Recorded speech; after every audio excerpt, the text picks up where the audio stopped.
Jadi ACL ini adalah salah satu cedera olahraga di mana ligamennya atau pengikat tulangnya ini terputus. Nah, untuk apa sih ligamen ini sebenarnya?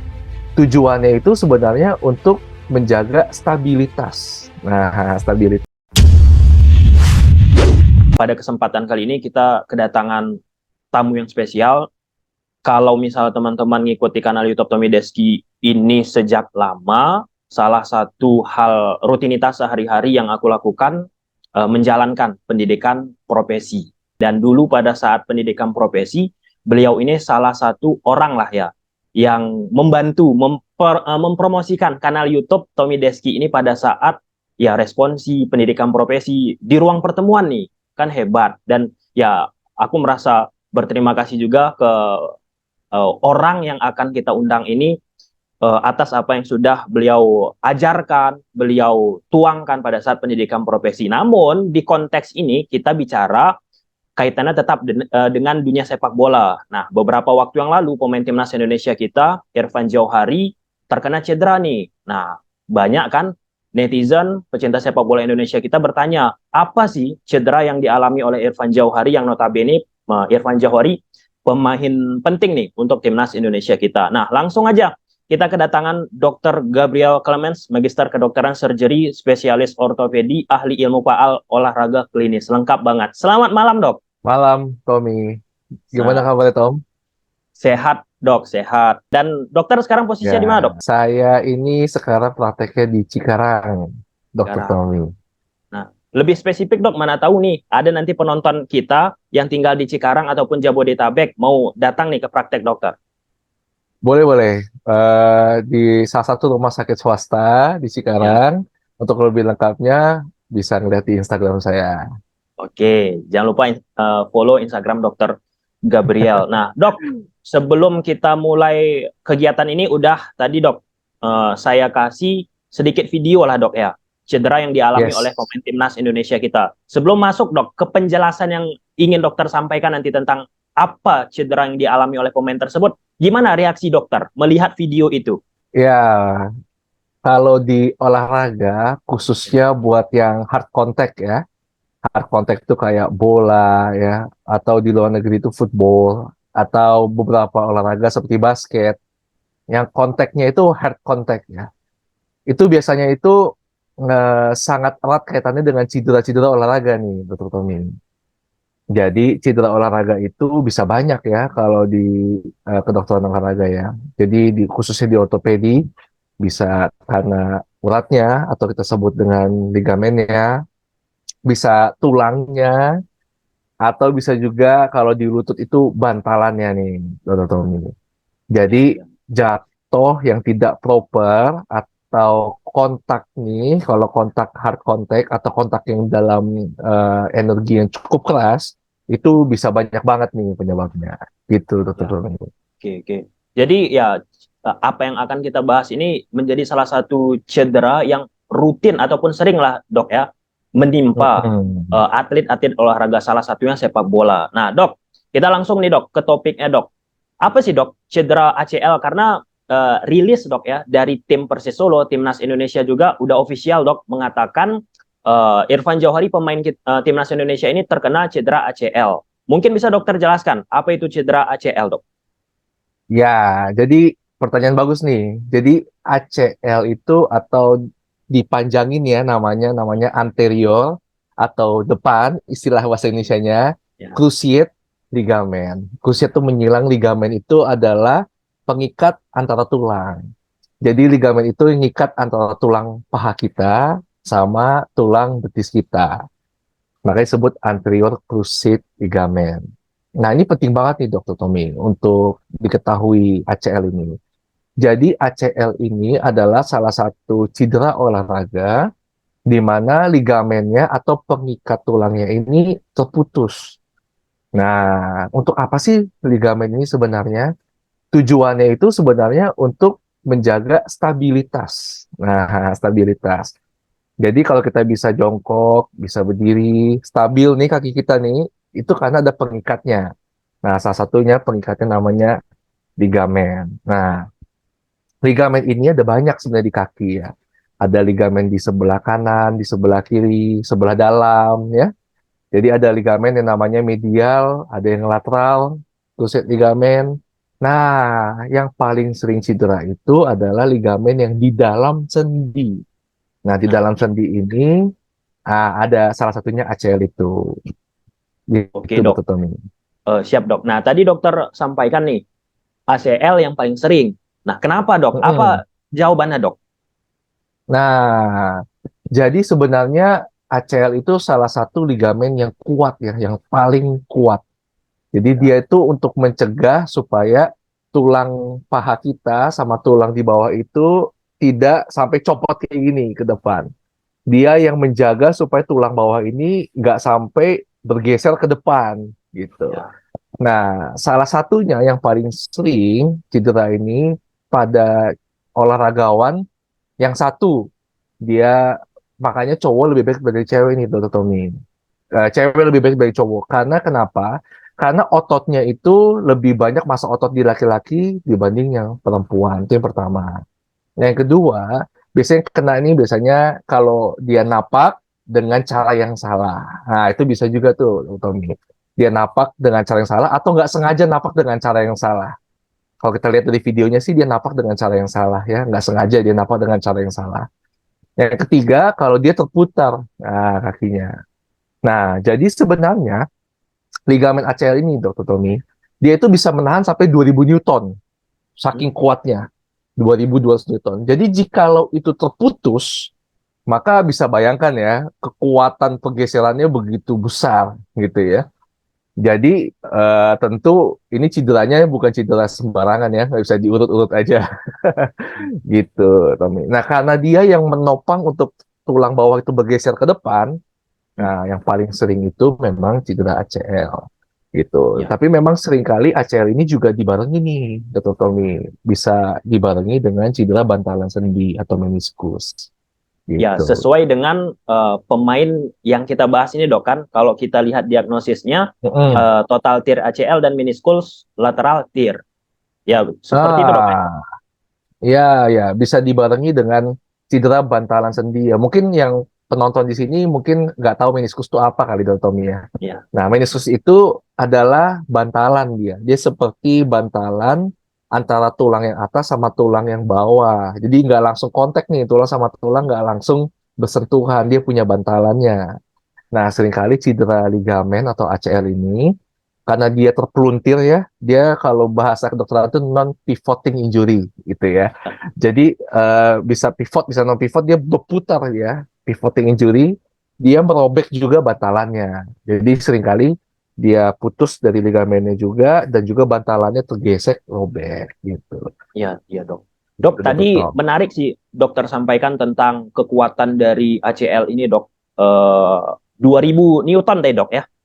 Ya, sampai 2200 Newton, Dr. Sampai Tommy. 2200 Newton. Nah, ini mungkin agak Betul. lompat sedikit dok pertanyaannya karena menarik dokter sampaikan tadi jika sudah mengalami cedera lain dok ACL seorang pemain Hmm. ataupun atlet kemudian Hmm. dilakukan ya operasi ataupun bedah dok. Apakah Hmm. kekuatan setelah kita melakukan operasi itu akan sama dengan sebelum mengalami robekan dok? Ya, jadi operasi pada ligamen ACL itu ada banyak ya. Jadi Ya, pemilihan untuk penggantian ligamen itu ada banyak juga nih, Tommy. Jadi ada yang ligamennya itu berdasarkan dari buatan manusia. Yang kedua, ligamen itu berasal dari ligamen yang lain, gitu ya. Diambil dari ligamen atau jaringan pengikat antar tulang yang lain, dipindahin ke dalam sendi. Harapannya adalah supaya kekuatannya itu bisa sama ya ke depannya gitu. Jadi ada yang dipindahin ligamennya aja, ada yang dipindahinnya ligamen beserta tulang-tulangnya nih, Dr. Tommy ini. Jadi biasanya itu berbagai macam teknik ya, berbagai macam teknik. Tapi untuk memperbaiki itu hampir nggak ada kasusnya diperbaiki. Biasanya itu direkonstruksi. Nah, rekonstruksi itu diganti dengan ligamen yang baru. Nah, biasanya sih kalau pemulihannya baik, operasinya baik, rehabilitasinya baik gitu ya. Kalau si atletnya sendiri mau latihan lagi dari awal, dibimbing oleh ahli banyak olahraga, biasanya sih dia bisa kembali main gitu ya dengan kekuatan yang sama. Apalagi atlet itu punya massa otot yang besar gitu. Ya, ya dok. Ya dok, menarik dok. Jawaban dokter mudah banget untuk ditangkap dan saya yakin itu pesannya sampai ke penonton kita dok. Dok, kebetulan dok di kanal YouTube Tommy Deski ini banyak nih dok pemain-pemain sepak bola yang hobinya main di fan football, main di futsal dan kebetulan juga Mm-mm. dok pengalaman saya dok Mm-mm. sebelum menyelesaikan pendidikan profesi dokter ini dok sempat main futsal. Kemudian ada saya lihat rekan saya dok mengalami sesuatu ya seperti kalau kita berada di TKP dok bunyinya pup ataupun pap seperti itu dok ya. Ah, Nah, ah, ah, lalu dok ah. karena situasi itu sudah mulai uh, menjamur di kalangan anak-anak fan football ataupun anak-anak Mm-mm. futsal sering menganggap dan Mm-mm. menjustifikasi bahwa itu langsung cedera ACL karena mereka lihat dari internet dok. Nah mungkin bisa dokter Mm. jawabkan spesifiknya cedera ACL itu kita bisa mendeteksinya langsung dok di TKP ini dok tanpa harus dulu melakukan pemeriksaan fisik, pemeriksaan penunjang dok. Oke, jadi kalau cedera ACL khususnya ini berarti anterior cruciate ya Ya, ligamen ya. ya. Jadi kasnya itu begini, bukan bunyi pop itu udah pasti ACL, bukan. Tetapi salah satu tanda cedera ACL bisa jadi bunyi pop gitu ya. Jadi bukan berarti pop pasti ACL, bukan berarti gitu. Tetapi adalah salah satu tandanya adalah bunyi pop gitu ya. Tetapi begini, untuk mengetahui cedera ACL di lapangan gitu ya, di lapangan. Ini kan bukan di rumah sakit ya. Kalau di rumah sakit nanti ada pemeriksaannya. Kalau di lapangan biasanya seseorang atlet itu setelah dia mengalami cedera dia nggak bisa bangun lagi biasanya. Hmm. Nah, kalau dia masih bisa bangun lagi, masih bisa lari lagi, biasanya hampir bukan ACL ya, gitu ya. Tapi kalau dia cedera, dia jatuh biasanya gitu kan, jatuh kaki terputar, lalu dia nggak mampu lagi untuk berdiri menahan stabilitas lututnya, kemungkinan besar itu bisa jadi cedera ligamen, gitu ya. Ya. Yang kedua, uh, biasanya ciri khasnya itu adalah nggak stabil, lututnya tuh nggak stabil dan tiba-tiba bengkak. Beda sama bantalan sendi nih, Dr. Tommy. Kalau bantalan sendi, dia bengkaknya itu lama. Misalnya cederanya hari ini, bengkaknya besok, gitu ya. Tapi kalau ligamen itu cederanya hari ini, langsung bengkak dia. Jadi tanda-tanda gitu dia.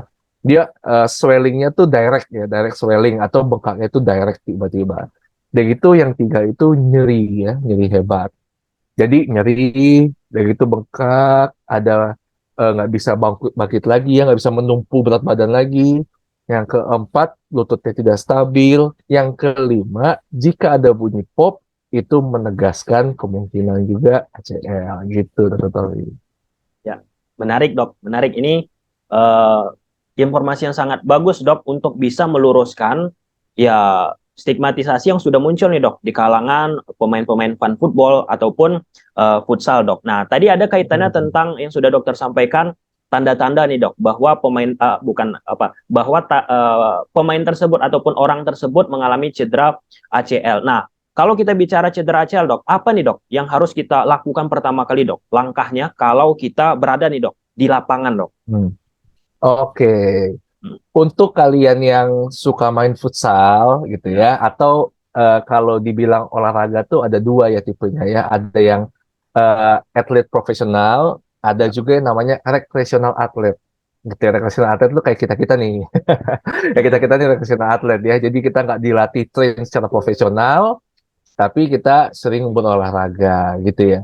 Jadi kalau seandainya kita mengalami cedera ACL di lapangan khususnya ya, yang pertama kali itu ada yang namanya RICE. RICE ya. Kalau di kedokteran itu singkatannya RACE. Jadi R-nya itu rest. Jadi nggak boleh dipaksain nih kalau misalnya ada orang yang main futsal cedera, jangan dipaksa lagi untuk main bola. Segera istirahat dan jangan aktivitas dulu ya. Yang kedua, kalau ada di situ box ice, biasanya kalau beberapa orang yang suka futsal dan cukup serius, biasanya ada box ice ya, dia sediakan situ alat-alat untuk pertolongan pertama. Dia punya namanya compression ice. Boleh dikasih compression ice. di kanan sama di kiri ya.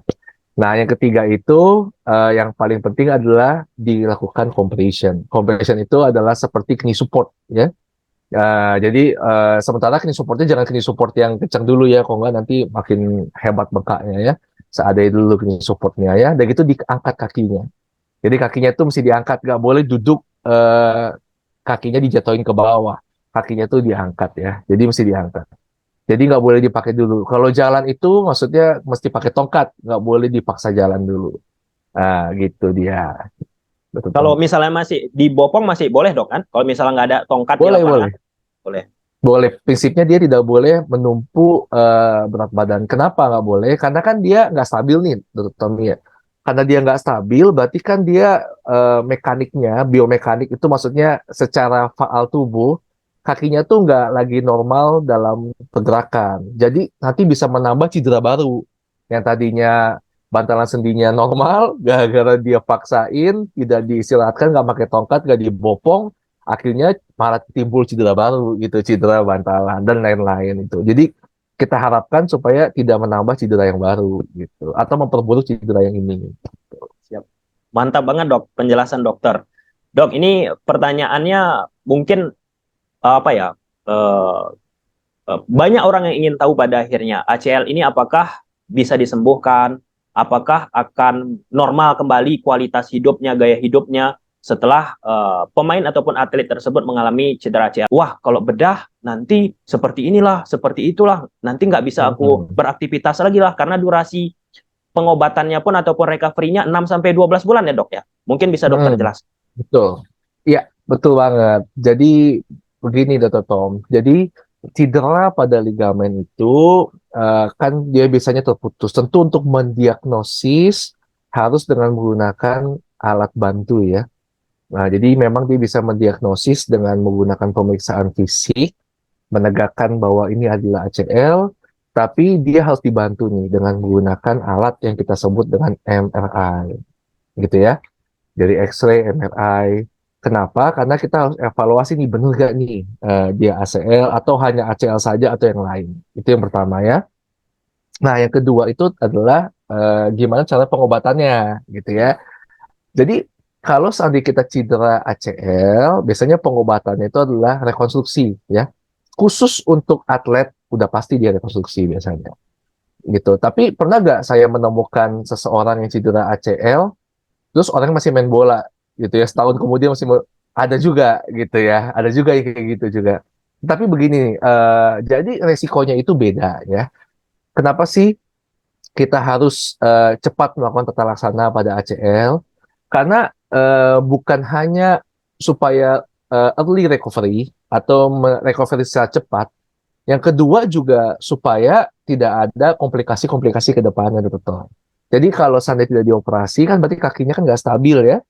Jadi nanti dia akan mengalami namanya early OA. Early OA itu adalah pengapuran sendi yang biasanya terjadi di orang yang usianya mungkin 50-60 tahun ke atas. Ini di usia muda bisa pengapuran gitu. Karena semakin dia nggak stabil, semakin nanti beban tubuhnya nggak stabil, biasanya respon tubuh itu nanti jadi pengapuran dini gitu ya. Jadi resikonya cukup besar. Yang kedua, resikonya yang tadi tuh. Jadi cederanya malah nambah tuh. Nambahnya adalah nanti dari bagian bantalan sendinya juga ikut cedera dan lain-lain gitu ya.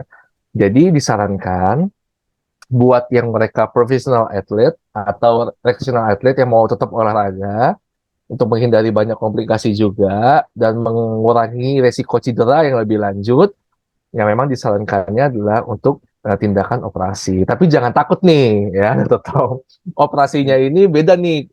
Kalau orang kan udah dengar operasi, kita takut banget kan, Ya, gitu ya. kan. Ini operasinya ini cuman kecil dia, atau disebut dengan minimal invasif dengan menggunakan kamera. Operasinya nggak lama, recovery-nya juga nanti ada dokter rehabilitasi medik juga. Terus udah gitu bisa langsung dioperasi juga nggak lobangnya ini cuma kecil nih, lobang untuk masuk kameranya nggak gede-gede banget gitu ya, nggak merusak kosmetik lah gitu ya. Jadi nggak usah takut untuk operasinya. Malah kalau dioperasi dengan waktu yang baik, nanti bisa latihan jadi atlet lagi lebih mengurangi komplikasi gitu, Tom. Ya dok, siap. Ini pertanyaan pamungkasnya sih dok, pertanyaan terakhir dok. Ketika kita Hmm, sudah melakukan rekonstruksi tadi dok, operasi, hmm. prognosisnya gimana dok? Prognosis itu kalau di kedokteran ya khususnya di ortopedi itu dari beberapa hal, Dr. Tommy. Jadi yang pertama itu adalah eh, preoperasi. Preoperasi ini maksudnya sebelum operasi ini dia udah berapa lama kenanya gitu ya. Tentu setahun datang ke dokter ortopedi sama sebulan beda hasilnya Ya beda. gitu ya. Nah, yang kedua adalah operasinya. Jadi di tengah-tengah operasi itu adalah pemilihan implannya atau operasinya apa namanya pakai ligamen yang mana. Nah, atau dengan teknik operasi tertentu itu juga akan beda gitu ya. Dengan teknik dibuka lututnya sama dengan minimal invasif tentu beda hasilnya gitu ya. Nah, yang ketiga post operasi. Post operasi ini adalah rehabilitasi. Jadi tergantung nih. Jadi kalau dibilang prognosis ini tergantung dari ketiga hal ini, preoperasinya, operasinya, sama post operasinya. Tetapi kalau preoperasinya cepat ditangani, operasinya juga berlangsung dengan baik, post operasinya juga pasiennya taat, atletnya taat untuk latihan, lalu rehabilitasi juga bagus, biasanya hasilnya bagus. Tapi kalau dari salah satu ini pasiennya nggak taat atau 5 tahun baru datang, 5 tahun baru datang, ya tentu hasilnya akan berbeda gitu ya. Kalau prognosis mungkin ada yang nggak tahu kali ya. Prognosis itu adalah hasil akhirnya gitu ya. Dari sebuah tata laksana biasanya berbeda-beda setiap orang tergantung individunya gitu Ya. teman-teman. Kalau peran fisioterapis gimana dok? Ya, fisioterapis itu ada yang namanya dokter fisioterapi, ada juga yang namanya fisioterapis. Ya, fisioterapis itu nanti ada sekolahnya fisioterapi sendiri. Kalau dokter fisioterapis itu ya dokter yang mengambil sekolah fisioterapi.